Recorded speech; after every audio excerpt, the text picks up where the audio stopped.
In its first article of impeachment against President Trump, the House asserts that the president abused the power of his presidency. While there are gaps in the record, some key facts are not disputed. It is clear from the July 25, 2019 phone call between President Trump and Ukrainian President Zelensky that the investigation into the Biden's activities requested by President Trump was improper and demonstrated very poor judgment. There is conflicting evidence in the record about the president's motivation for this improper request. In any event, the House did little to support its assertion in Article 1 that the president will remain a threat to national security and the Constitution if allowed to remain in office. As I concluded in the impeachment trial of President Clinton, I do not believe that the House has met its burden of showing that the president's conduct, however flawed, warrants the extreme step of immediate removal from office. Nor does the record support the assertion by the House managers that the president must not remain in office one moment longer. The fact that the House delayed transmitting the articles of impeachment to the Senate for 33 days undercuts this argument. For all of the reasons I have discussed, I will vote to acquit on Article 1.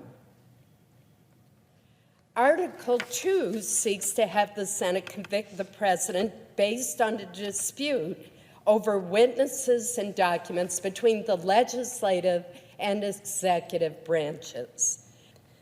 Before the House even authorized its impeachment inquiry, it issued 23 subpoenas to current and former administration officials.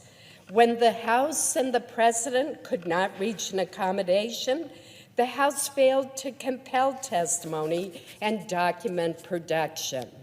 The House actually withdrew a subpoena seeking testimony from Dr. Charles Kupperman, a national security aide, once he went to court for guidance. And the House chose not to issue a subpoena to John Bolton, the national security advisor whom the House has identified as the key witness. In making these choices, the House substituted its own political preference for speed over finality. The House managers described impeachment as a last resort for the Congress. In this case, however, the House chose to skip the basic steps of judicial adjudication and instead leapt straight to impeachment as the first resort. Therefore, I will vote to acquit on Article 2. Madam President, this decision is not about whether you like or dislike this president, or agree with or oppose his policies, or approve or disapprove of his conduct in other circumstances. Rather, it is about whether the charges meet the very high constitutional standard of treason, bribery, or other high crimes or misdemeanors.